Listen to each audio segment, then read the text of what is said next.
سڵاوتان لێبێ من زریان ڕەحمانم نوێترین هەواڵە بوریەکانی ئەمڕۆ و گرنگترین هەواڵەکانی هەفتەتان پێشکەشەکەم سەرەتاش بەناو نیشانەکان دەست پێ یەکەم. ئەمڕۆ فێستیڤاڵی هەنجیر لە تەقتەق دەستی پێکرد و 2 ڕۆژ دەخایەنێت ئامانج لا بەڕێوەچوونی فێستیڤاڵەکە ناساندنی بەرهەمی هەنجیر و شوێنە گەشتیاریەکانی قەزای تەقتەقا بە گەشتیاران. بەڕێوەبەرایەتی گشتی کشتتوکاڵی هەڵەبجە بە ئامانجی دۆزینەوەی بازار بۆ ساختکردنەوەی بەرهەمی ناوخۆی جوتیارانی هەڵەبجە و شارەزور و هەورامان هەفتە بازاڕی کشتتوکاڵی لە هەڵەبجە دەکاتەوە. کۆنگرێسمانێکی ئەمریکا داوای لە گەنجینەی ئەمریکا کردووە سزا بەسەر بانکی ڕافدەینی عێراقدا بسەپێنێت هاوکات. بانکی ڕافدەین گرێبەستێکی هاوکاری لەگەڵ کۆمپانیایەکی ئەمریکیدا ئیمزا کردووە بۆ ڕاوێژکاری و چاودێری. سەرۆکی ئەمریکا و رووسیا ئەمڕۆ لە ئالاسکا کۆ دەبنەوە. چاودێران دەڵێن پوتن بەنیازە ئاراستەی کۆبوونەوەکەی ئەمڕۆ لەگەڵ ترەمپ بۆ پەرەپێدانی هاوکاری ئابووری نێوان مۆسکۆ و واشنگتن بگۆڕێت.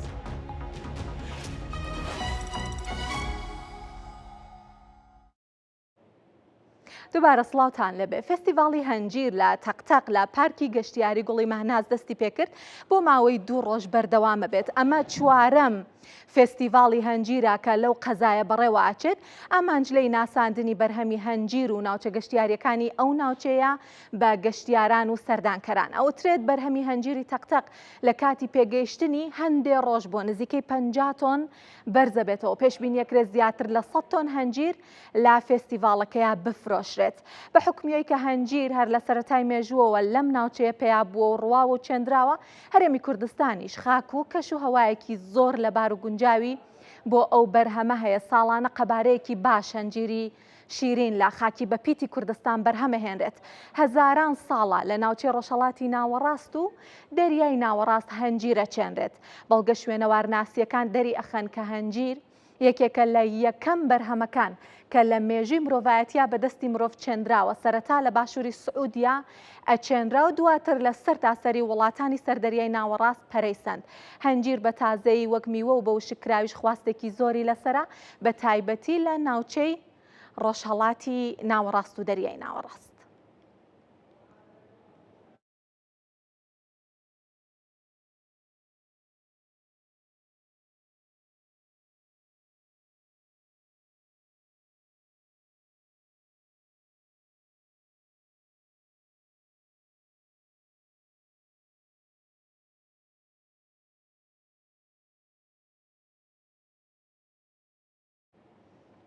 ئێمە ژەمانەیە لە ڕێگەی شاشەی کورسات نیوزەوە خۆمان و بینەرانیشمان بچینە شوێنی فێستیڤاڵەکەی تەقتەق و ببینین کە بەرووبوومی تەقتەق بە تایبەتی هەنجیر بە شێوەیەک خراوەتە ڕوو بۆ ئەو مەبەستەش ئاسۆ ئەحمەدی پەیامنێری کورسات نیوز لەگەڵمانە. ئاسۆ سڵاوت لێبێ، باسێکی فێستیڤاڵەکەمان بۆ بکە، پێمان بڵێ بەشداری چۆنە لە فێستیڤاڵەکە، ئەگەریش توانیت میوانمان بۆ وەربگری و هەندێ باس و خواست بکەن لەسەر بەرهەمی هەنجیری ئەمساڵ زۆر باشە بێت.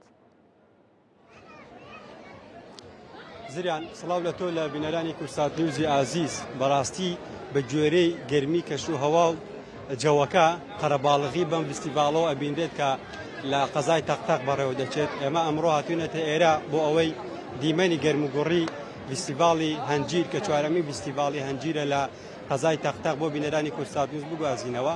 ئەوەی لە پشتی منەوە دەبینن جموجۆڵی هاوڵاتیانە لە ناوچە جیاجاکانەوە هاتوون بەشدارن بۆ بینینی بەرهەمی هەنجیر و چەنەها جۆری تری بەرهەمی تر کە لێرە لەم فستیڤاڵە خراونەتە ڕوو.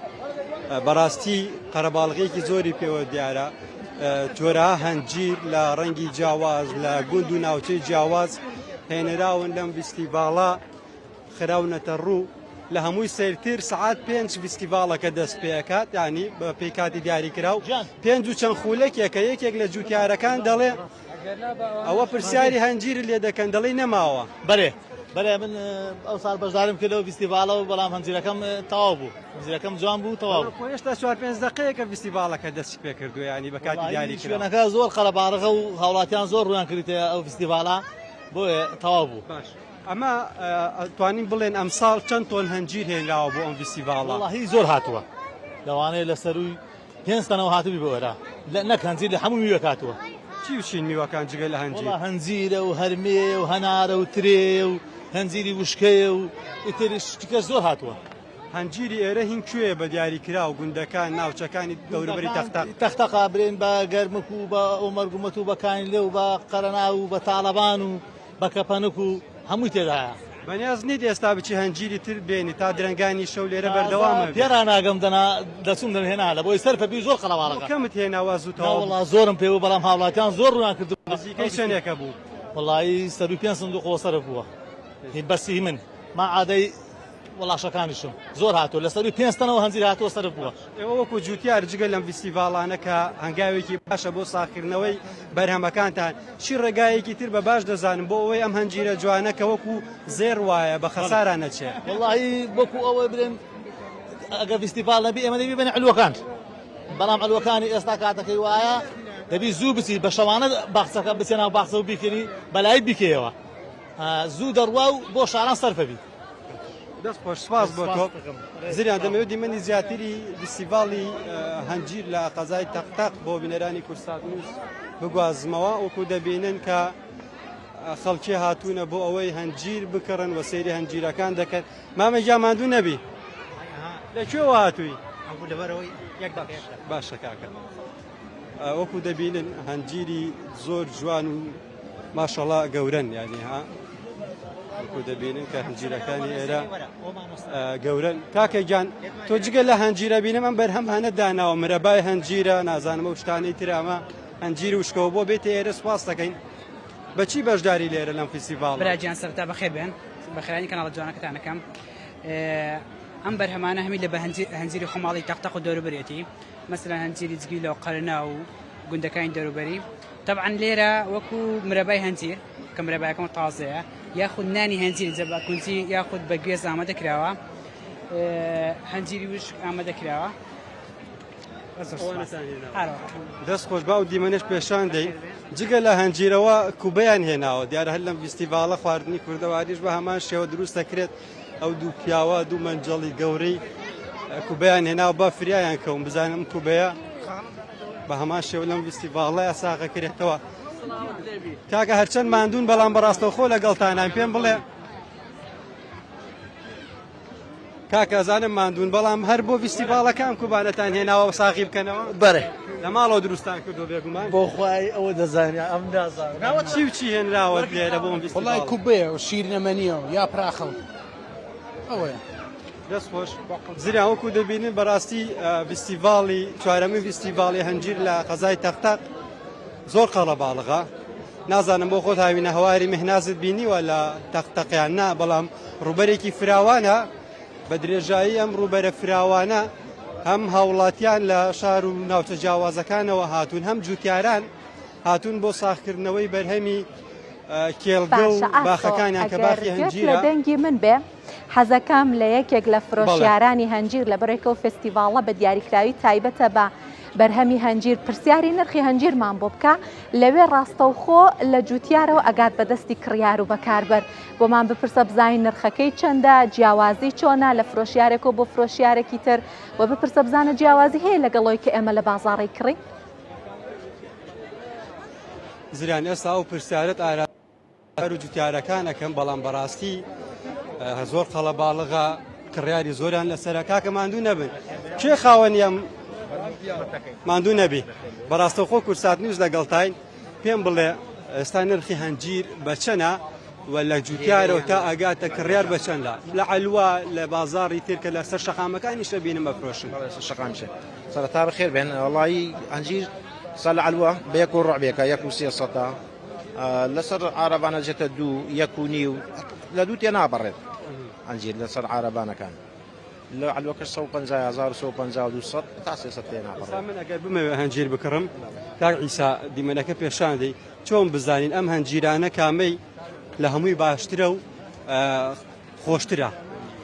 هەنجیری خاک خۆشترە هەنجیری خاک خۆشترە لە هەنجیری دەرەوە ئەوانەی کە لە ناو خاک بۆ خاک دەگۆڕێت هەنجیر لە خاکە گۆڕێت خاکەکەی بێ خۆشترە بەس قوم بێ ڕەمەڵ بێ تامی کەمترە شیرینیەکەی کەمترە بەس هەنجیری پشت ئاو خۆشتر لە دەم زەیەکان برێن پشت ئاوەکان هەڵ لە دەم ئاو هەیە لە سەرۆیتر هەیە ئەوانە هەنجیریان بەتانترە هەوڵی ئەوە دراوە ساڵانە ئەم هەزاران تۆنی هەنجیرە کە لەم ناوچەیە دێتە بەرهەم هیچ نەبێ بکرێت بمبرەبا بۆ ئەوەی خەسار نەبێت بفرۆشرێت لە داهاتووە بە تاکی دەگە معاملەیەکە با لە سنووری ئێمە خەڵک گەیدا معاملەکەی کرا مڕەبا بەس لەم سنووری ئێمە بەداخۆ یەک شتمان بۆ نەکراوە لە معاملێکی دیێ داهاتەمان هەیە لەم سنووری خۆمانە بەڕاستی حکومەت کەم تەرخەمە بەڕاستی دەبای ئێستا جەناوی وەزیر لێرە بووە وڵا پێمان خۆش لێرە بووە ئێستا خۆمان لەگەڵ قسەمان خدا بووە وەزیری کوشت و کاڵ لە حکومەتی هەیە بەڵێ وەزیری کوشت و کاڵ خۆی دەبای ئێستا لێرە بووە بەڕاستی گلەیمان هەیە لێ دەبای ئێستا لێمان بدە بە معانەتی ئەم سنوورە چەند دابینکەری داهاتێکی ئابووری باشە بۆ جوتیار زۆر باشە بەڕاستی زۆر باشە ڕاست عزیەتی زۆرە بەس داهاتێکی زۆر باشە وەک زێڕە باقی دووە زۆر بەخێر بێن تۆبا لەگەڵ مامەیەکی تر قسە بکەین زریان ببوورە ئەمڕۆ مەگەر کاتەکەیەوە هەمووی ئێمە لێرە لەگەڵ جوتیارەکاندا تەواوی بکەین مامەجا ماندوو نەبن ماندوو نەبی لەکوێوە هاتووی بەشداریت کردووە لە فیستیڤاڵ هاتم و قەرەناو سنووری کەرکووک قەرەناو سنووری کەرکووک بەڵێ لەوێش هەنجیر بەرهەم دێ زۆرش بەرهەم دێ خۆ زۆربەی هەنجیرەکان هەی خەرناون دێنە ئێرانە من ڕۆژانی ڕابردوو ڕۆژمە خاڵۆ بازیانی لەوێش راپۆرتێکی جوانمان کرد بۆ کورسات نیوز بەرهەمی هەنجیری ئەوێش بەرهەمێکی جوان و باش بوو پێم بڵێ ئەم خاکی خۆمان ئەم هەموو بەرهەمە هەنجیرەی هەیە چی کراوە بۆ ئەوەی بە فیڕۆ نەچێت بەڕاستی هەنجیری خاڵۆ بازیان هەنجیرێکی چاکە نارم ئەو خراپە هەر کەسە بە پێی شوێنەکەی خۆی لێرە هەنجیرێکی زۆر باش بەرهەم دێت و هەنجیرەکەشمان باشە لەخوا بە زیاد بێ بەپێ لەبێ ئەوەی قەیرانشە بەس هێشتا باشە هەنجیر لە تۆزە کاتە خوار هەزارەوە دە ساڵ لە هەزار بە هەزار بەسەرەوەیە قەرەباڵغی زۆرە بینم ئەم خێزانانە هەنجیرە کڕنیان هەر هاتوون بۆ بینینی فیستیڤاڵەکە بە تاکید دەکرن ئێستا ئەوەی هاتوون کەمی هەبێ هەنجیر نەباتەوە نەیخوا هەمووی هەنجیر دەباتەوە هەنجیر دەخوا و زۆر خەرەباڵغ کە دەیدین نەدیوە ئەم جۆرە فیستیڤاڵانە ئەبێتە هۆی دابینکردنی داهاتێکی ئابووری باش بۆ جوتیاران چونکە ئێوە ماندووە بن تا ئەم هەنجیرە بەرهەم دێ لە کۆتاییدا هەر قاپێک لەم هەنجیرە ئابا بەرزیکەینەوە بۆ بینە دانە بەدانە لێ ئەکرێتەوە نییە دانە بەدانە لێ دەکرێتەوە هەمووی ماندوو بوونە هەمووی ماندووبوونە لە بەیانیان زووەوە هەر دەستین پێش مەلا و دوای مەلا دەچین دەیچنین و دەیێنە علوە دەیفرۆشین ئەم فیستیڤاڵانە باشە بۆ دابینکردنی داهاتی ئابووری هەر بۆ ئابووری و هەم بۆ ناساندنی بە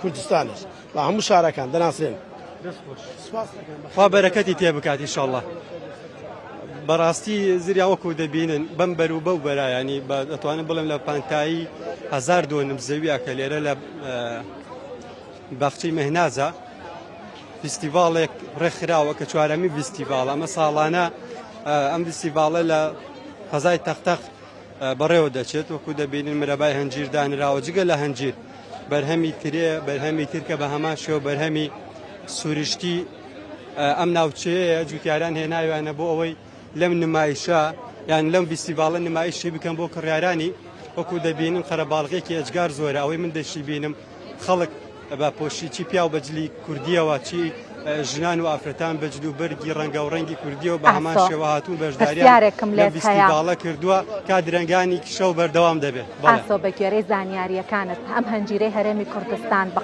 خۆش دەستاوەتە دوتە زێڕی زەردە تەنها شوێنی ساختکردنەوەی ئەم فێستیڤاڵانە و بازاڕە ناوخۆیەکانن یاخود نا یارمەتیان دراوە بۆی کە بەرهەمەکانیان هەناردە بکرێت زریان ئەو وەڵامی ئەو پرسیارەی تۆ نابێ من بیدەمەوە بۆیە ئەبێ بچمە لای یەکێک لە خاوەن هەنجیرەکانی ترکا کە سڵاوتان لێبێت تۆ لێرەی پرسیارەکە زریانی بێژرمان لە کورسات نیوزەوە بەڕاستەوخۆ لەگەڵتاین شوێنی ساختکردنەوەی بەرهەمی هەنجیر کە بە زێڕی زرد دائەنرێت ئەوەندە بە نرخە تەنها لەم فیستیڤاڵانەیە یان لەکوێی ترەوە ساغیەکەنەوە نەنا ئێمە بەیانیان و هەنجیرەکان دەچنین پێشەوەی خۆر هەڵبێ دەبێنە علوەکان لە علوەکانەوە هاوردەی شاران یەکەین ئەوجا هەولێر بێ سلێمانی بێ کەرکووک بێ و یاخود بەغدا بێ خوار یعنی بۆ جنوبش دەڕوە بۆ کەرکووک و بۆ خواروش دەڕوە هەندێک جار هەیە دەچێتە هەولێر ئەنجا دوایی لە هەولێرەوە هاوردەی زیان دەکەی یعنی بۆ هەموو شارەکانی تر دەڕوە بەرهەمەکە ئەوەندە نییە جگە لە بەغداد و خوار و عێراق ئەم بەرهەمی هەنجیرە جوانەی کوردستان بنێردرێتە وڵاتانی تر بەرێوەڵا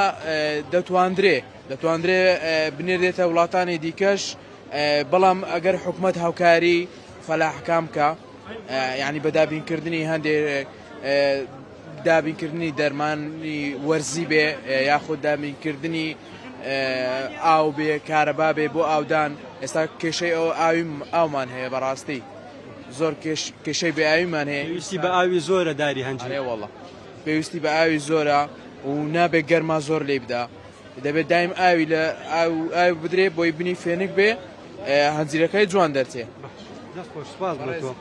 زریان پێما بێ وەڵامی پرسیارەکە دەستکەوت بەڵام من ئەمەوێت زانیاریەکی تر بە بینەرانی کورسات نیوز بدەم. ئەم هەنجیرە ئەگەر بێت و بۆ نمونە جوتیار بیەوێت زوو بگات بەدەستی کڕیارەکان ئەوە ئاساییە هەنجیرێک لێ بکاتەوە لە دارەکە کە پێگەیشت بێتەوە تا زەرد بوو بێتەوە. بەڵام ئەگەر بیانەوێت ئەو جوتیارە ئەو خاوەن باخە بێت بەرهەمی هەنجیرەکەی بۆ نمونە لە تەختەقەوە ببا بۆ هەولێریان بیگەینە بە بەغدایان بیبا بۆ کەرکووک ئەبێ هەنجیرێک لە دارەکەی بکاتەوە هێشتا زەرد نەبوو بێت چونکە هەنجیر کە لە دارەکە کرایەوە بەردەوام ئەبێت لە گەیانی واتە زیاتر زەرد دەبێتەوە نەرموشل لەبێتەوە کە دەگات بە دەستی کرار خواستێکی ئەو تۆی لەسەر نابێت بۆ ئێمە زانیاریەکە جوتیاران بۆ ئەوەی زووتر هەنجیرەکەیان دەست خۆش زۆرم خواردووە ئەم ساڵ بەرەکەتی تێ بکەوێت. ئەمە زانیاریەکان بۆ ئێمە لێرە ئامێنینەوە ئیشەڵڵا وەکو دەبینن کە شوهەوایەکی تایبەتی هەیە فستیڤاڵێکی گەرم و گوڕە بە هەزاران بە سەدان تۆن هەنجیر لێرە ئەمڕۆ هێنراوە بۆ ساختکردنەوە لەلایەن جوتیارانەوە. بۆ خۆت لەوێ چێژ لەو هەنجیرە جوانەوە بگرە بێگومان نەزانم بەدەستی بەتاڵیش ناڕۆیتەوە ئەی کڕیت و دەستخۆش بۆ گواستنەوەی ئەو دیمەنە جوانانە و فستیڤاڵە جوانە و جۆش و خڕۆشە کە لە شوێنی فستیڤاڵەکە هەبوو هیوادارم کە فرۆشیاران بە بازار بن و کڕیارانیش ڕۆژێکی خۆش لەوێ لە شوێنی فستیڤاڵەکە بەسەر بەرن. سپاس ئاسۆ ئەحمەد پەیامنێری کورسات نیوزکە لەگەڵمان بووی. بەرهەمی هەنجیر وەکوتم بەرهەمێکی گرنگە لە هەموو ڕۆژهەڵاتی ناوەڕاست و ڕیشەی مێژووی هەیە لەم ناوچەیە و لە هەرێمی کوردستانیش بەرهەمێکی جوانی وەکو بینیمان هەر بە دیمەنەکانی بەڕاستی حەز ئەکەیت لەوێ بیت و بیکڕیت و بەرهەمی هەنجیر تاقیب بکەیتەوە. ئەمانە لێرە باسێکی بەرهەمی هەنجیر بکەین لە ڕۆژهەڵاتی ناوەڕاست ئەو شوێنەی کە بەرهەمی هەنجیر لەلایەن مرۆڤەوە لە سەرەتاکانی مێژووەوە دەستەمۆ کراوە چێندراوە و بزانین لە ڕۆژهەڵاتی ناوەڕاست چ وڵاتێک گەورەترین بەرهەمهێنەر و گەورەترین هەناردەکاری بەرهەمی هەنجیریشە. بەرهەمی هەنجیری جیهان 1,200,000 تۆنە لەسەر ئاستی هەموو جیهان و بە وشکراویش بەرهەمەکەی 137,000 تۆنە 137,600 تۆنە کە لە سەدا 1.8 بەرهەمی هەنجیری وشک کەمی کردووە. با زانیاری زیاتر وەربگرین بزانێکین گەورە بەرهەمهێنەران لەسەر ئاستی جیهان کام وڵاتانن. سەرەتا تورکیایە لەسەر ئاستی هەموو جیهان گەورەترین بەرهەمهێنەری هەنجیرە کە 300,000 تۆن ساڵانە هەنجیر لە تورکیا بەرهەمەهێنرێت. میسر لە ڕیزبەندی دووەمایە 176,000 تۆن هەنجیر بەرهەمەهێنێت. جەزائیر لە ڕیزبەندی سێمایە 128,000 تۆن ساڵانە هەنجیر بەرهەمەهێنێت. مەغریب بە 126,000 تۆن لە ڕیزبەندی چوارەمایە. ئێران لە ڕیزبەندیەکانایە 72,000 تۆن ساڵانە هەنجیر بەرهەمەهێنێت و سووریاش کە خۆی بە بەرهەمە کشت و کاڵیەکانی بەناوبانگە ساڵانە 35,000 تۆن هەنجیر بەرهەم ئەهێنێت.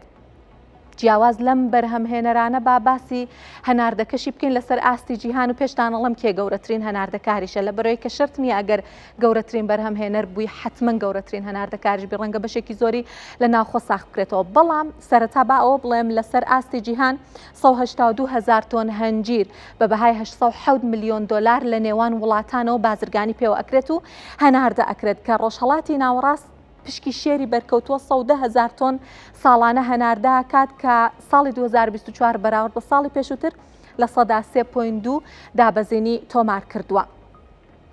گەورە هەناردەکارانی جیهان بۆ فرۆشتنی هەنجیر بە وڵاتانی تر سەرەتا تورکیایە کە 87,000 تۆن هەناردەکات. ئەفغانستان لە ڕیزبەندی دووەمایە بە هەناردەکردنی 25,000 تۆن. ئێران 16,000 تۆن هەناردەکات لە ڕیزبەندی سێما دێت و ئیسپانیاش بە 8.9 تۆن لە ڕیزبەندی چوارەم و نەمسا ڕیزبەندی پێنجەمی بۆ خۆی گرتووە بە هەناردەکردنی 8.4 تۆن. تێکڕای نرخی جیهانی هەنجیر ئابەم شێوەیە 1 تۆنی 4450 دۆلارە بەڵام ئەگەر بمانوێ باسی دوو جەمسەرەکە بکەین واتە گرانترین هەنجیری جیهان و هەرزانترین هەنجیری جیهان گرانترینەکەی هی تورکایە بە 4842 دۆلار و 1 تۆنیشی لە ئێران بە 1652 دۆلارە. با زانیاری زیاتر هەر لەم بارەیەوە وەربگرین و باسی هەناردەکارانی ڕۆژهەڵاتی ناوەڕاست بکەین. گەورەترین هەناردەکاران هەڵبەتە لەسەر ئاستی جیهان هندستان بە هەناردەکردنی 22,000 تۆن، ئەمریکا 21,000 تۆن و چین 16,000 تۆن هەناردە ئەکان. سێ ڕیزبەندی سەرەتایان گرتووە و هاوردەکاران هەڵبەتە هاوردەکاران نەک هەناردەکاران و ڕۆژهەڵاتی ناوەڕاستیش 13,000 تۆن هاوردە ئەکات کە 57 ملیۆن دۆلار بە بەهای 57 ملیۆن دۆلار وڵاتانی ڕۆژهەڵاتی ناوەڕاست هەنجیرەکردن سەرڕایەوەی کە خۆیان گەورەترین بەرهەمهێنەرانی بەرهەمی هەنجیرن لەسەر ئاستی جیهان. لە ڕۆژهەڵاتی ناوەڕاستیش ئەوانە کە زۆرترین هەنجیر هاوردە ئەکەن سەرەتا سعودیەیە کە 2900 تۆن ساڵانە هاوردە ئەکات. ئیمارات لە ڕیزبەندی دووەمە لەگەڵ تورکیا هەردووکیان ڕیزبەندی دووەمیان گرتووە کە ساڵان 2200 تۆن هەنجیر هاوردە ئەکەن. قەتەر لە ڕیزبەندی سێمایە بە هاوردەی 1600 تۆن و عێراقیش ساڵانە 1000 تۆن هەنجیر هاورداکە. خۆی تورکیا گەورەترین بەرهەمهێنەر و گەورەترین هەناردەکاریشەوە یەکێکە لە گەورە هاوردەکارانی هەنجیریش لەسەر ئاستی جیهان. لە تەقتەقەوە ئەچمە هەڵەبجە. سەرۆکایەتی شارەوانی هەڵەبجە ئەڵێت هەتا ئێستا 534 ناوی سوودمەندبووانی وەرگرتنی زەویان ئاشکرا کردو بۆ ئەوەی مامەڵەی وەرگرتنی زەوی نیشتەجێبوون ئەنجام بن. 10,000 فۆرم لە فەرمانگەکانی حکوومەتی هەرێم گەڕاوەتەوە بۆ شارەوانی هەڵەبجە بە مەبەستی سوودمەندبوون لە وەرگرتنی زەوی. لە قۆناغی یەکەمە هەموو ئەم فەرمانبەرانەی کە زیاتر لە 40 خاڵیان هەیە ناوەکانیان ئاشکراکرێت. 10,000 فەرمانبەر لە سنووری سەرۆکاتی شارەوانیمانە ناویان گەڕاوەتەوە فۆرمیان بۆ ناردوین، بەڵام ئەم 10,000 فەرمانبەرە دەلالت نەیە لەوەی کە ئامارێکی دروست و تەواو بێت لەبەرەوەی لە دوو فەرمانگەی جیاواز دوو هاوسەر هەیە هەردووکیان پڕیان کردوێتەوە. ئەبێ ئێمە ئەوان لێک بینەوە یەکێکیان هەڵبژێرین. ئەمە خاڵی یەکەم. خاڵی دووەم هەیە پێشتر زەوی وەرگرتووە یان ئایا زەوی دیاری ئەمە بەسمان لە زەوی کەسوکاری شەهیدان و زیندانیان نییە. ئەمە بەسمان لەوەیە کە زەوی بە دیاری وەرگرت بێت ئەوە شمولی ناکات. هەمانە پێش زەواج زەوی وەرگرتووە ئەوە بزانین ئامارەکەی زەوی وەرگرتووە یان تاپی کردو یا تاپی نەکردو. ئەمانە هەمووی ئەو مەرجانن کە ئێمە لە وەزارەتەوە بۆمان هاتوون. دوای تەواوبوونی ئەم ڕێکارانە فەرمانبەر ئەتوانێت سوودمەند بێت لە وەرگرتنی زەوی لە سنووری سەرۆکاتی شارەوانی هەڵەبجە کە 200 مەترە بۆ هەر زەویەک. ئێستا تەنها قۆناغی یەکەممان هەیە کە بە دوو وەجبە بڵاومان کردوێتەوە. ئەویش ئەوانن کە لە 40 خاڵ بەرەو سەرەوەن کە ئەوانەمان تەواو کرد. قۆناغەکانی تر هەمویان لە بەردەم ئێمان، بەڵام قۆناغ بە قۆناغ ناوەکانیان بڵاوەکەی. لە شاشەی کورساد نیوزەوە فێستیڤاڵی هەنجیری تەقتەقمان بەسەر کردەوە. ئەشچینە هەفتە بازاڕەکەی هەڵەبجە، بەڵام سەرەتا با زانیاریەکانی هەفتە بازاڕەکەتان بۆ باس بکەم. بەڕێوەبەرایەتی گشتی کشتتوکاڵی هەڵەبجە بە ئامانجی دۆزینەوەی بازار بۆ ساختکردنەوەی بەرهەمی ناوخۆی جوتیارانی هەڵەبجە و شارە زور و باخەوانانی هەورامان هەفتە بازاڕێکی کشتتوکاڵی لە هەڵەبجە ئەکاتەوە. هەفتە بازاڕەکە لە هەفتەی یەکەمە پێشوازیەکی گەرمی لێکرا، ئەمەش هۆکار بوو کە بۆ هەفتەی دووەم بەردەوامی پێ بدرێت. ئەم ڕێکارە بۆ فرۆشتنی بەرهەمی جوتیاران و باخدارانە وکردنەوەی هەفتە بازار هۆکارە بۆ ئەوەی ڕاستەوخۆ جوتیاران خۆیان کڕیارەکە ببینن و مامەڵەی لەگەڵا بکەن و بەرهەمەکانیانی پێ بفرۆشن، واتە بەرهەمەکە ڕاستەوخۆ لە جوتیارەوە ئەگاتە دەستی بەکاربەر.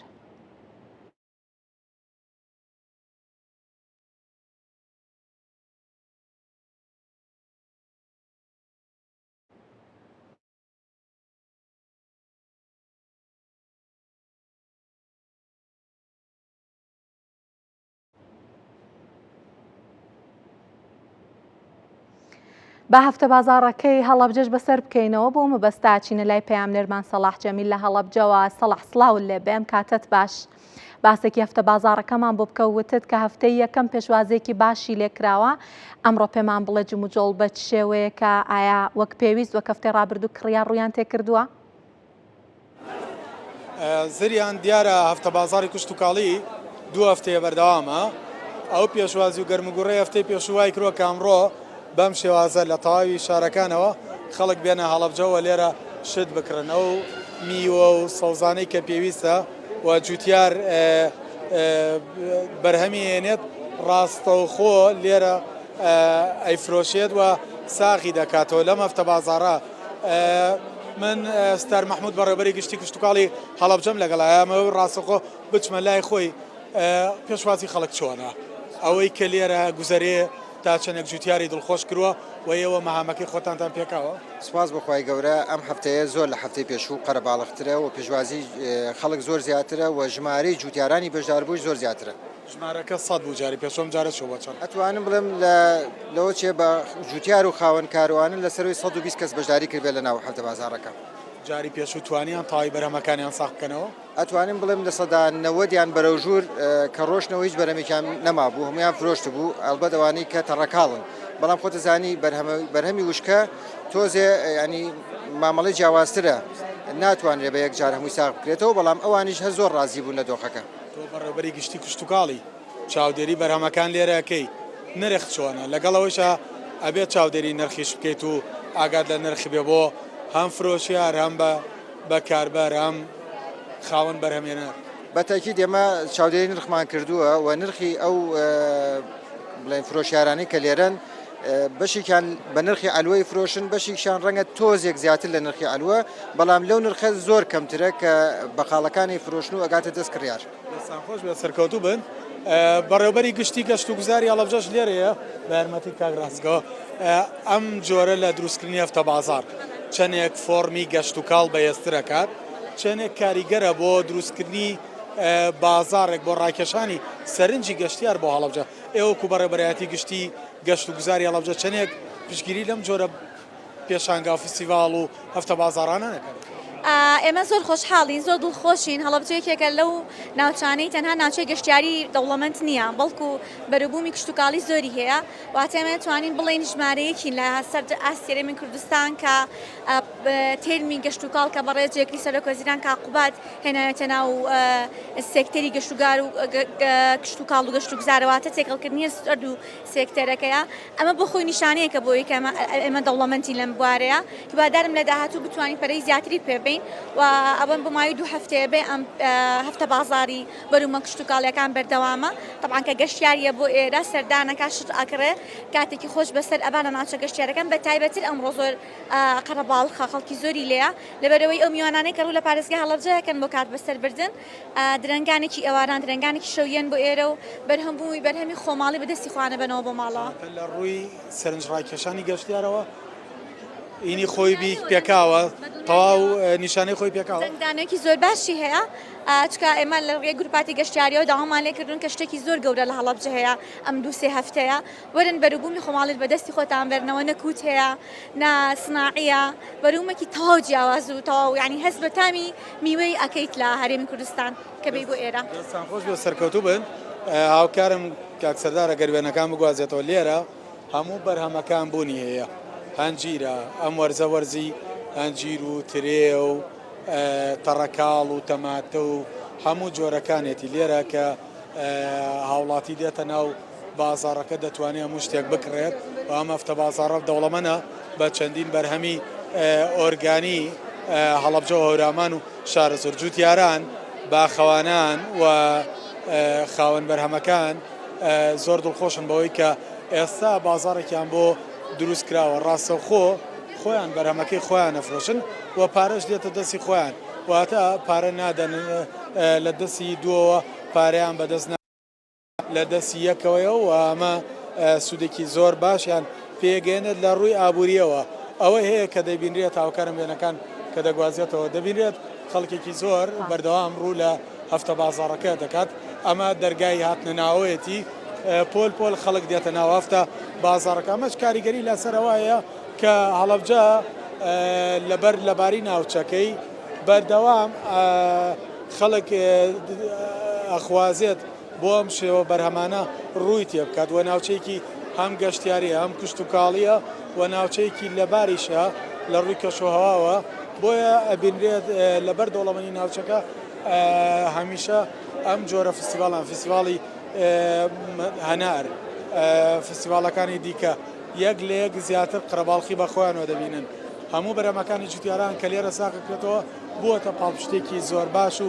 معنەوێکی زۆر گەورە بۆ جوتیار و جوتیار بەم شێوازە لە هەفتە بازار دڵخۆشە و پاڵپشتێکی بەهێزە بێ بۆیان بۆیە زریان ئەمەوە بڵێم جوتیاران هەر لە قۆناغی یەکەمی هەفتەوە پێشەوە وتیان ئەگەر بێت بە پێشوازێکی باشمان لێ بکرێت هەفتەی داهاتووش بەردەوامی پێدەدەین ئەوە بوو پێشوازێکی باشیان لێکرا بۆیە ئەم هەفتەیەش ئەگەر بڵێم پلاتفۆرمەکانی سوۆسیال میدیای هەڵەبجەیەکان هەمووی پڕ بوو لە بانگەشەکردن بۆ فستیڤالێکی لەم شێوە بۆ هەفتە بازارێکی لەم شێوازە ینی زیادم نەوتووە هەموو هەڵەبجەیەکان بە گوڕوتینەوە لە پشتی جوتیاران وەستاون بۆ ئەوەی کە بازارێکی زۆر باشیان بۆ بڕەخسێن و جوتیاران چیتر بازارێکی باشیانە بێ بۆ ساختکردنەوەی بەرەمەکانیان ئەوەی کە هەیە بازارێکە لە سعات 4 ئێوارەوە کراوەتەوە تا 11 شەو بەردەوامە بێت هەفتەی پێشوو تەواوی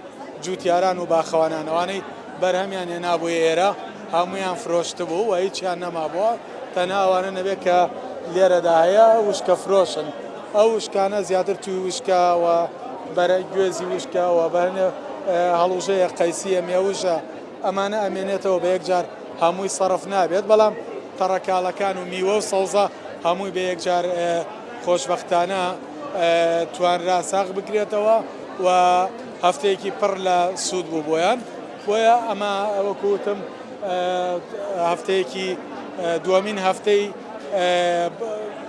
هەفتە بازارەکەیە بۆتە جێگای دڵخۆشی هەم جوتیاران هەم بەڕێبەرایەتی گشتی کشتتوکاڵی هەڵەبجە کە بە شێوازێکە سوودێکی یەجگار باشی ئابووری بە جوتیاران گەیاندووە ئەمە کۆی گشتی زانیاریەکانە زریان لەسەر هەفتە بازاری کشتتوکاڵی هەڵەبجە کە ماوەی 2 هەفتەیە ڕۆژانی جمعە لە سەعات 4 ئێوارەوە تا 11 شەو بەردەوام دەبێت. سپاس سەلاح جەمیل ماندوو نەبی هیوادارم کە هەردوولانی کڕیار و فرۆشیار لەوێش کاتی خۆش بەسەر ببن و کات و ساتێکی خۆشتان هەبێ ئێوەش زۆر سپاس بۆ ئەوەی کە زانیاریەکان بۆ گواستینەوە. ئەچینە لای گرنگترین هەواڵە جیهانیەکانی ئەمڕۆ ئەمریکا کۆنگرسمانێکی ئەمریکا بانکی ڕافیدەینی بە هاوکاریکردنی حوسیەکان تۆمەتبار کردووە داوای لە گەنجینەی ئەمریکا کردووە سزا بەسەر بانکەکەیان بسەپێنێت. ئەو کۆنگرسمانە لە پلاتفۆرمی ئێکسڕای گەیاندووە بانکی ڕافدەین کە بانکی حکومی عراقیە و پارە بە حوسیەکانی یەمەنە گوازێتەوە کە لەلایەن ئەمریکاوە حوسیەکان بە گروپێکی تیرۆریستی دائەنرێن وتیشی لە کاتی گفتوگۆکانی داهاتووە لەسەر یاسای بودجە کارەکات بۆ بڕینی هاوکاریە داراییەکانی ئەمریکا بۆ عێراق ویلسن داواشی لە وەزارەتی گەنجینەی ئەمریکا کردووە سزا بەسەر بانکی ڕافدەینە بسەپێنێت و بیخاتە لیستی ڕەشەوە لە هەمان کاتە ئەمڕۆ هەینی بانکی ڕافدەین گرێبەستێکی هاوکاری لەگەڵ کۆمپانیایەکی ئەمریکی ئیمزا کردووە بۆ ڕاوێژکاری و چاودێری بەڕێوەبەری بانکەکە لا ڕاگەیەندراوێکە ئەڵێت لە هەنگاوێکە کە ئاماژەیە بۆ پێگەی دارایی ڕوولەگەشەی عێراق گرێبەستیان لەگەڵ کۆمپانیای K2 ئینتیگریتی ئیمزا کردووە باسیشی لەوە کردووە کە گرێبەستەکان پاکێجێک لە خزمەتگوزاریەکانەگرێتەوە لەوانە بەرەنگاربوونەوەی سپیکردنەوەی پارە بەرەنگاربوونەوەی دابینکردنی دارایی تیرۆر پێڕەوکردنی ستانداردە نێودەوڵەتیەکان و بەهێزکردنی ژێرخانەکانی چاودێری بانکەکانی عێراق.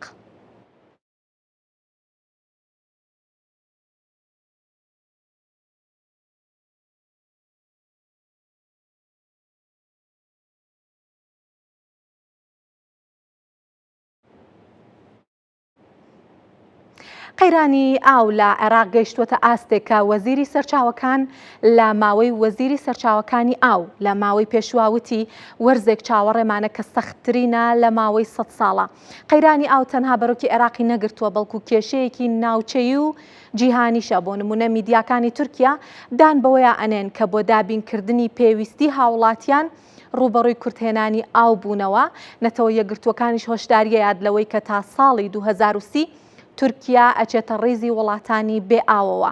ئێرانیش بارودۆخی لەوە باشتر نییە. قەیرانی ئاو بووەتە باسی سەرەکی کۆڕ و کۆبوونەوەکان و میدیاکانی ئەو وڵاتە ئاوی بەنداوەکانیش لە ئاستێکی بەرچاوە کەمیان کردووە.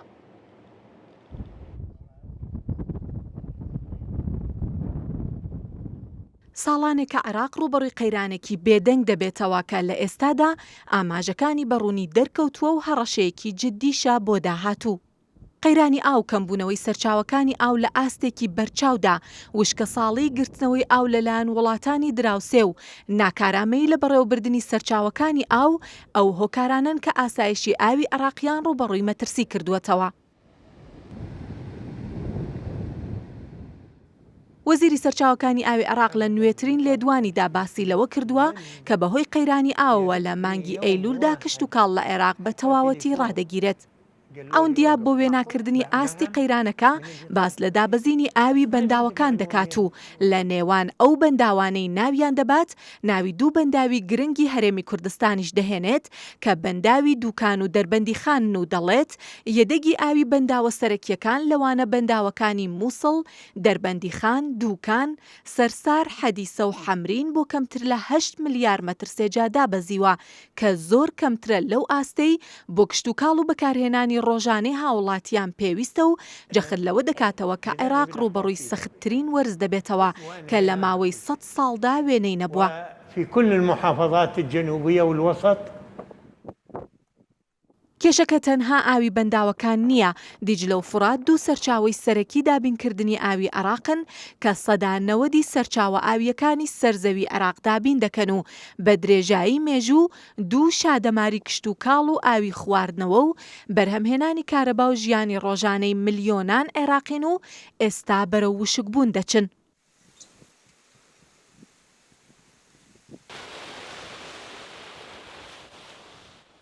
بەهۆی دروستکردنی بەنداو لەلایەن تورکیا و سووریاوە لەوانە بەنداوی ئەتاتورک و بەنداوی ئیلیسۆ یان بەنداوی گەرماف کە دەکەوێتە باکوور و ڕۆژهەڵاتی پارێزگای مێردین و باشووری پارێزگای ئێلح لە باکووری کوردستان هەروەها بەهۆی وشکە ساڵی و کەمبوونەوەی دابارین و بە فیڕۆچوونی ئاو ئاستی ئاوی دیجلە و فرات لە عێراق تا سەدا 50 دابەزیوە.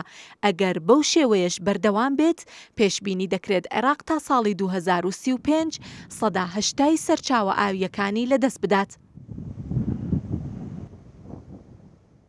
هەرچەندە پێدەچێت قەیرانی ئاو لە عێراق قوڵتر بێت، بەڵام ڕوون و ئاشکرایە کە ئەوە تەنها کێشەی عێراق نییە و قەیرانەکان ناوچەیی و جیهانیشە. لە تورکیا هەندێک شار لەوانە ئیزمیر و ناوچە گەشتیاریەکانی سەردەریای ناوەڕاست ڕوبەڕووی وشکە ساڵی و قەیرانی ئاو دەبنەوە و دانیشتوانی هەندێک شوێنی ئیزمیر زیاتر لە 2 هەفتەیە بێ ئاون. لە ئێرانیش بارودۆخەکە باشتر نییە. بەشێک لە شار و پارێزگاکانی ئەو وڵاتە بۆ دابینکردنی پێویستی هاوڵاتیان کورتیان هێناوە. بۆ نمونە لە شاری بانەی ڕۆژهەڵاتی کوردستان بەشێک لە گەڕەکەکان چەندین ڕۆژ ئاویان نییە و لە ئێستادا بەنیازن لە بەنداوی چراغوەیسی سەقزەوە ئاوی بانە دابین بکەن. هەروەها 5 بەنداوە سەرەکیەکەی تارانی پایتەخت تەنها سەدا 12 ئاویان تێداماوە و پێدەچێت ڕۆژانی داهاتوو بۆ هاوڵاتیانی ئێران ڕۆژانێکی سەخت و بێ ئاو بێت. ئەمڕۆ بە دیاریکراوی ئەم شەو لە سەر ئاستی جیهان کۆبوونەوەیەکی زۆر گرنگ بەڕێوەیە. سەرۆکی ئەمریکا و سەرۆکی رووسیا لە ئالاسکا کۆ ئەبنەوە. کۆبوونەوەکە سەعات 11 بە کاتی ئالاسکا ئەبێت کە ئەکاتە نزیکەی سەعات 10 شەوی هەرێمی کوردستان. هەرچەندە هەموو جیهان چاوی لەوەیە ئەو کۆبوونەوەیە ڕێخۆشکەر بێت بۆ ئاگربەستی نێوان رووسیا و ئوکراین، بەڵام ئاماژەکان دەری ئەخەن کە پوتن بەنیازە لایەنی بازرگانی کەسایەتی ترامپ قۆزێتەوە بۆ ئەوەی وای لێ بکات پشتگیری رووسیا بکات. پوتن چاوی بڕیوەتە دوو ناوچەی گرنگ لە ئوکراین کە بە تەواوەتی کۆنتڕۆڵی بکات. داواش ئەکات ئوکراین لەو شوێنانە پاشگەز ببێتەوە و هەروەها ئەیەوێت ئیتر ئۆکراین نەبێت بە ئەندامی ناتۆ کە ئۆکراینیش بەڕوونی هەموو ئەو بابەتانەی ڕەت کردوێتەوە. ئەڵێت هیچ ڕێکەوتنێک بەبێ بەشداری ئەوان قابلی قبول نییە. لە کۆتاییدا کۆبوونەوە مێژوویەکەی ولادیمیر پوتین و دۆناڵد ترامپ لە ئالاسکا بەڕێوە دەچێت. ئەو کۆبوونەوەی سەرنجی جیهانی بۆ لای خۆی ڕاکێشاوە و چاودێران و پسپۆڕانیش پێشبینی جۆراوجۆر بۆ داهاتووی ئوکراین و پەیوەندی ئابوووریەکانی نێوان رووسیا و ئەمریکا دەکەن. لە کاتێکدا زۆرێک لە هاوڵاتیانی جیهان هیوادارن ئەو کۆبوونەوەی هەنگاو ببێت بۆ کۆتایی هێنان بە جەنگی رووسیا و ئوکراین، هەندێک لە پسپۆڕان و چاودێران پێیان وایە پوتن بەنیازە لایەنی بازرگانی و قازانجخوازی کەسایەتی ترامپ بەکاربێنێت و لەو هەوڵەدایە ئەو بابەتە بۆ بەدەستهێنانی پاڵپشتی واشنگتن لە ئاراستەی بەرژەوەندیەکانی رووسیا بخۆزێتەوە. پێدەچێت کۆبوونەوەی ترامپ و پوتن بەریەککەوتنی سیاسەت و بازرگانی بەرونی بخاتە بەرچاوی جیهان. کۆبوونەوەکەی ئەمڕۆ لە ئالاسکا لەسەر پێشنیازی سەرۆکی رووسیا بووە کە ئەوە یەکەم جارە لە ساڵی 2007 و کاتی جۆرج دبلیو بوشەوە داوا بکات لە خاکی ئەمریکادا لەگەڵ سەرۆکی ئەو وڵاتە کۆ ببێتەوە. دەوترێت پوتین بە نیازە بە ڕێکەوتنی ئابووری و بازرگانی ترەمپ ڕازی بکات ئاراستی بڕیارەکانی بەرەو بەرژەوەندیەکانی رووسیا بگۆڕێت. بەو پێی یۆری ئۆشاکۆف ڕاوێژکاری سەرۆکی رووسیا ڕۆژی پێنجشەممە ڕایگەیاندووە کە لە کۆبوونەوەکەدا دەربارەی توانای بەکارنەهاتووی پەیوەندیە ئابووری و بازرگانیەکانی نێوان هەردوو وڵات گفتوگۆ دەکرێت و دەڵێت چاوەڕێ دەکەن پەرەپێدانی دوولایەنە لە بواری بازرگانی و ئابووری یەکێک بێت لە تەوەرە سەرەکیەکانی گفتوگۆکان. جگە لەم وتارەی ئۆشاکۆف هەوڵەکانی پۆتینیشی سەرنجی چاودێرانی بەلای خۆیدا ڕاکێشاوەکە کە سانی ئابووری و دارایی لە خۆ دەگرێت. کۆبوونەوەی ئەمڕۆی ترامپ و پوتین لە دوای چەندین هەفتە دانووساندنی بێ ئەنجامی رووسیا و ئۆکراین ڕێک خراوەوە. هەندێک لە چاودێران دەڵێن پێ ناچێت ئەنجامی هەبێت. بەو پێی مەرجەکانی پوتین بۆ ئاگربەست نەگۆڕاوە کە بریتیە لە پاشەگەزبوونەوەی ئۆکراینیان لە بە ئەندامبوونی ناتۆ و دەست لە کارکێشانەوەی زلنسکی و ڕادەستکردنی هەندێک ناوچەی گرنگ لە خاکی ئۆکراین کە سەرۆکی ئۆکراین هەر لە سەرەتاوە ئەو مەرجانێ ڕەت کردوتەوە. وردەکاری دیدارەکە هێشتا نەخراوەتە ڕوو. دەوترێت ویتکۆف پێشنیازی کردووە ئوکراین لۆهانسک و دۆنێتسک دوو ناوچەی ڕۆژهەڵاتی ئەو وڵاتە بە تەواوەتی ڕادەستی رووسیا بکات و لە بەرامبەردا رووسیا جەنگ ڕابگرێت. ئەوە لە کاتێکدایە کە هێشتا بەشێکی گرنگ لە دۆنێتسک لە کۆنتڕۆلی ئۆکراینادایە و بە گوێرەی پێشنیارەکە دەبێت خۆویستانە چاوپۆشی لێ بکات. چەند سەرچاوێکی ئاگاداریش باسییان لەوە کردووە کە پوتین لە ئالاسکا هەوڵ دەدات کە ترامپ ڕازی بکات لۆهانسک و دۆنێتسک ببن بە بەشێک لە خاکی رووسیا. چاودێرانیش بە دووری دەزانن ئەگەر شتێکی وا ڕوو بدات کێف پێ مل ببێت و قبوڵی بکات. سەرەڕای ئەوەی هەمووان چاویان لە ئالاسکایە بۆ ئەوەی ڕێخۆشکەری ئاشتی نێوان رووسیا و ئۆکراینیا بێت، بەڵام ئاماژەکان دەری دەخەن کە ئامانج و بەرژەوەندی ئابوووریەکان ڕۆڵێکی گرنگ و بەرچاو دەگێڕێت لە دانووساندنەکاندا. پێدەچێت ئامانجی پوتین لە کۆبوونەوە بەدەستهێنانی پشتگیری ترامپ بێت لە بەرامبەر پێدانی ئیمتیازاتی ئابووری. هەرچەندە هەموو جیهان پێی وایە کە ئەم کۆبوونەوەی ئاراستەکەی تەنها بۆ گەیشتن بە ڕێکەوتنە بۆ ڕاگررتنی جەنگی نێوان رووسیا و ئۆکراین، بەڵام من لێرە پێتانەڵم کە چەند ئاماژەیەکەیە کە رووسیا بۆ ئامانجە لەگەڵ ترامپ کۆنابێتەوە، واتە پوتین لەگەڵ ترامپ بۆ ئامانجە کۆنابێتەوە، بەڵکو ئەوێت ئەو لایەنەی شخصێتی ترامپ بەکار بهێنێت کە لایەنێکی ئابووریە، لایەنێکی بازرگانیە و ئەوێت ترامپ ڕابکێشێت بۆ ئەوەی کە پاڵپشتی لە رووسیا بکات و لانی کە مەگەر ئاگربەستیش بکرێت بە سوودی رووسیا بکرێت. یوری ئۆشاکۆف ئەڵێت لە کۆبوونەوەکەی ئەم شۆکەیە بە دیاریکراوی توانای بەکارنەهاتووی پەیوەندیە ئابووریەکان تەوەری گفتوگۆکانە بێت، واتاڵێ رووسیا و ئەمریکا هەندێک توانای ئابووریان هەیە کە نەیانتوانی وە لە بەرژەوەندی یەکترا ئەو توانانە بەکاربهێنن. لەم کۆبوونەوەیە گفتوگۆی لەسەرەکرێت ئەڵێ پەرەپێدانی هاوکاریەکان و هاوکاری بازرگانی و ئابووری لە نێوان ئەو دوو وڵاتش لە دوو تەوەرە سەرەکیەکانە بن کە ئەمشۆ ئەو دوو سەرۆکە باسی لێوە ئەکەن. ئەگەر بمانێ باسێکی هاوڵەکانی پوتینتان بۆ بکەین کە ئەمەش ئاماژەیەکی ترە بۆ ئەوەی کە پوتین بە نیازە سەرنجی ترامپ ڕابکێشێت بۆ ئەوەی کە پەیوەندی ئابووری و بازرگانیەکانی لەگەڵ رووسیا بەهێزتر بکات. یەکیان وەزیری دارایی رووسایە کە ئەمە زۆر سەرنجی چاودێرانی بۆ لای خۆی ڕاکێشاوە کە لەگەڵ پوتین بەشدار ئەبێ لە کۆبوونەوەکە. دوو ڕاوێژکاری باڵای ئابووری شەروەها لە کۆبوونەوەکەیە ئامادە بن. هەموو ئەمانە دەری ئەخات کە مەبەستی پوتین لە بەشداریکردن لە کۆبوونەوەکە چییە. شوێنی کۆبوونەوەکە وەک ڕەنگە ئێستا ئیتر هەمومان بزانین ویلایەتی ئالاسکایە لە بنکەیەکی سەربازی هاوبەش لە ئالاسکا بەڕێوە ئەچێت. واگەر بمەوێ ئێستا هەندێک داتاتان بۆ بخەمەڕوو دەربارەی شوێنی کۆبوونەوەکە دەربارەی پەیوەندی بازرگانی نێوان ئەمریکا و رووسیا. ئەمێ پێتان بڵێم ویلایەتی ئالاسکا ڕووبەرەکەی 1.7 ملیۆن کیلۆمەتر چوارگۆشەیە، ژمارەی دانیشتوانی 4,133 کەسە و کۆی بەرهەمی ناوخۆکەی 54 ملیار و 900 ملیۆن دۆلارە، نزیکەی 0.3 لە کۆی بەرهەمی ناوخۆی ئەمریکا پشکی ئالاسکایە. پەیوەندی بازرگانی ئەمریکا و ڕوسیاش ئابەم شێوەیە. ئەگەر بمەوێ باسی پەیوەندی بازرگانی تام بکەم بازرگانی کاڵا، هەناردەی ئەمریکا بۆ ڕوسیا 526 میلیۆن دۆلارە لە سەدا 12.3 ماوەی ساڵی 2024 بۆ 2023 دابەزینی تۆمار کردووە. ڕەنگە سەرێکی ئەم دابەزینە بگەڕێتەوە بۆ ئەو سزا ئابوووریانە کە بەهۆی جەنگی ئۆکراینە بەسەر ئەو وڵاتە سەپێنراوە. ئەمریکا ژێکێک لە وڵاتانێک کە سزای سەپاندووە. هەناردەی ڕوسیاش بۆ ئەمریکا 3 میلیارد دۆلارە، جیاوازیان یەکجار زۆرە، بەڵام ئەوەش لە سەدا 34 دابەزیوە. کورتێنانی بازرگانی ئەمریکا 2 میلیارد و 400 میلیۆن دۆلارە و ئەمە یەکێکە لەو خاڵانە کە ڕەنگە پوتن بیەوێ لە گفتوگۆکانە بیقۆزێتەوە و بیەوێ وا لە ترامپ کات کە پشگیری ڕوسیا بکات بەو مەرجەکە ئەو کورتێنانە بازرگانیە بەرچاوی ئەمریکا نەمێنێت.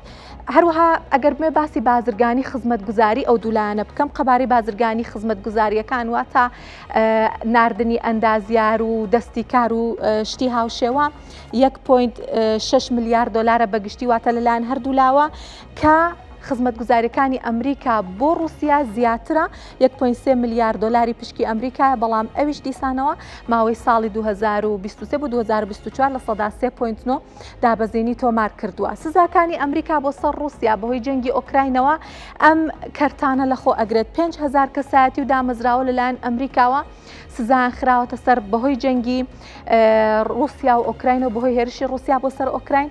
کەرتی بانکەکان و دامەزراوە داراییەکان یەکێکن لە زیانمەندە سەرەکیەکان و هەموو هەوڵەکانەوە بوو کە ڕوسیا داببڕێت لە سیستەمی نێودەوڵەتی دارایی و نەتوانێت چیتر بە ئاسانی مامەڵە نێودەوڵەتیەکانی ئەنجام بات. کەرتی نەوت و کۆمپانیاکانی نەوت یەکێکی تر لەو کەرتە گرنگانە بوو کە ئەمریکا سزایدا بۆ نمونە گازپڕۆم یەکێک لەو کۆمپانیا گەورانە بوو کە کۆمپانیایەکی حکومیە لە ڕوسیا لەلایەن ئەمریکاوە سزای خرایە سەر. کەرتی پیشەسازی چەک و کەرەستەی سەربازی بێگومان یەکێک لەو کەرتانە بوو کە سزای خرایە سەر و هەروەها بازرگانی تەکنەلۆژیا و کاڵای هەستیار واتە ئەو بەرهەمانە کە پەیوەست بوون بە تەکنەلۆژیاوە، ئەو بەرهەمانە کە پەیوەست بوون بە پیشەسازی چەک و کەرەستەی سەربازیەوە لەلایەن ئەمریکاوە بۆ ڕوسیا قەدەغەی خرایە سەر. ئەمە کۆتا زانیاریمان بوو دەربارەی پەیوەندیە بازرگانیەکانی ڕوسیا و ئەمریکا، بەڵامەمێ بە جیاوازی باسی ئەمریکا و باسی ڕوسیاتان بۆ بکەم. ئەمریکا گەورەترین ئابووریە لەسەر ئاستی جیهان و ڕوسیا لە ڕووی ڕووبەرەوە گەورەترین وڵاتی جیهانە. ئەمشۆ گەورەترین ئابووری جیهان و گەورەترین وڵاتی جیهان کۆ ئەبنەوە و گفتوگۆکەن. بێگومان گفتوگۆکان تەوەری سەرەکی ئەبێ ئاگربەستی ڕوسیا و ئۆکراین بێت، بەڵام بێگومان پەیوەندی بازرگانی ئەم دوو وڵاتە گەورەترین ئابووری و گەورەترین وڵاتیش یەکێک لە تەوەرە سەرەکیەکانی گفتوگۆکانە بێت. سەرەتا باسی ئەمریکاتان بۆ کەم کەوتم گەورەترین ئابووری وڵاتە کۆی بەرهەمی ناوخۆی ئەمریکا 29.4 تریلیۆن دۆلارە، 29 تریلیۆن و 400 میلیارد دۆلارە کە ساڵانە سەدا 2.4 گەشە ئەکات. هەڵاوسانی ئابووری لە وڵاتە سەدا 2.7 ئەمانە دوایین زانیاریەکانن کە هەمانن. بۆ نمونە زانیاریەکان پێوەستن بە ساڵی 2024 و 6 مانگی سەرەتای ساڵی 2025 وە ڕێژەی بێکاریش لە ئەمریکا سەدا 4.2. ئەگەر بمانەوێ باسی قەرزەکانی ئەمریکا بکەین، دیارە قەرزی نیشتیمانی و قەرزەکانی ئەمریکا یەکێکە لە ئاستەنگە گەورەکانی ئەو وڵاتە، یەکێکە لەو تەوەرانە کە کاندیدەکانی هەڵبژاردن پێشەوەی بێگومان ترامپ بۆ کۆشکی سپی یەکێک لە تەوەرە سەرەکیەکانی بانگەشەکان بوو لەبەرەوەی کە بووە بە قەیرانێکی گەورە لە وڵاتە 37 تریلیۆن دۆلارە قەرزەکانی سەدا 127 کۆی بەرهەمی ناوخۆ پێگەهێنێت و لە 5 مانگا 1 تریلیۆن دۆلار قەرزەکانی ئەمریکا زیاد ئەکات و گەشە ئەکات. باسی کورتێنانی بازرگانی ئەمریکاتان بۆ بکەم، ئەمە یەکێک بوو لە هۆکارانی کە ترامپ هەوڵیدا باجی گومرگی بەسەر وڵاتانە بسەپێنێت بۆی کە هاوسەنگیەک ڕابگرێت لە نێوان هەناردەی وڵاتەکەی و هاوردە لە وڵاتانەوە. 907 میلیارد دۆلار کورتێنانی بازرگانی هەیە ئەمریکا کە 133.5 میلیارد دۆلار بەرزبوونەوەی تۆمار کردووە لە ساڵی 2024 کە لە سەدا 17 ئەکا بەراورد بە ساڵی 2023. باسی گرنگترین هاوبەشە بازرگانیەکانی ئەمریکاشتان ئەگەر بۆ بکەم، مەکسیک و کەنەدا و چینن کە مەکسیک 798 ملیار دلار ئاڵوگۆڕی بازرگانی هەیە لەگەڵ ئەمریکا، نزیکەی 16 ئاڵوگۆڕی بازرگانی ئەمریکا لەگەڵ مەکسیکا. کەنەدا لە ڕیزبەندی دووەمایە بە 773 ملیار دلار، 14 ئاڵوگۆڕی بازرگانی ئەمریکا لەگەڵ کەنەدایە و چینیش سێوەم گەورەترین هاوبەشی بازرگانی ئەمریکا بە ئەمریکایە بە 575 ملیار دلار و 111 ئاڵوگۆڕی بازرگانی ئەمریکام. سێ وڵاتە ئامانجی باجە گومرگیەکانی ترامپیش بوون بە زۆری لەبەرەوەی کەوتم کورتێنانی گەورەی تۆمار کردووە لەگەڵ ئەو وڵاتانە. باسی بازرگانی وزەی ئەمریکاتان ئەگەر بۆ بکەم، هەناردەی نەوتەکەی ڕۆژانە 4 ملیۆن و 100 هزار بەرمیلە بە تێکڕایی و هەناردەی غازی سروشتیەکەی 11.9 ملیار پێسەجا بۆ لە ماوەی ساڵی 2024 هاوردەی نەوتەکەشی ڕۆژانە بە تێکڕایی 8.4 ملیۆن بەرمیلە. ئەگەر باسی دامەزراوە ئابوووریەکان بکەین کە ئەمریکاتیانە بەشدارەوە بەشێکە لەو دامەزراوانە، ئەکرێ بڵین لە هەموو دامەزراوە ئابووری و داراییە گرنگەکانی جیهانە ئەمریکا بەشدارە، لەبەرەوەی کە زلهێزە لەسەر ئاستی جیهان و یەکێکە لە جەمسەرە گرنگەکانی ئابووری جیهان. دامەزراوەی ئابووری جیهان یەکێکە لەو دامەزراوانە کە خۆی ئەمریکا یەکێک بووە لە دامەزرێنەرانی ئەو دامەزراوەیە. گروپی حەوت یان جی حەوت کە ئەمە وڵاتانی پیشەسازی گەورن لەوانە ئەمریکا و کەنەدا و فەڕەنسا و ئیتالیا و ژاپۆن کە ئەمریکا یەکێکە لە ئەندامانی ئەو دامەزراوەیە. گروپی 20 یان جی 20 کە ئەمەش وڵاتانی پیشەسازی و هەروەها وڵاتانی تازە پێگەیشت و تیای بەشدارن و ڕۆڵی گرنگیان هەیە لە بڕیارە ئابوووریەکانی جیهان. بانکی جیهانی یەکێکی ترە لەو دامەزراوانە کە ئەمریکا تایە بەشدارە. دامەزراوەی هاوکاری ئابووری و گەشە پێدان یەکێکی ترە لەو دامەزراوانە و هەروەها سندوقی نەختی نێودەوڵەتی و نەتەوە یەکگرتوەکانیش کە هەر دامەزراوەیەکی ئابووری نییە، بە تەنیا دامەزراوەیەکی سیاسی کۆمەڵایەتی و ئابووریەکە ئەمریکا تایە بەشدارە.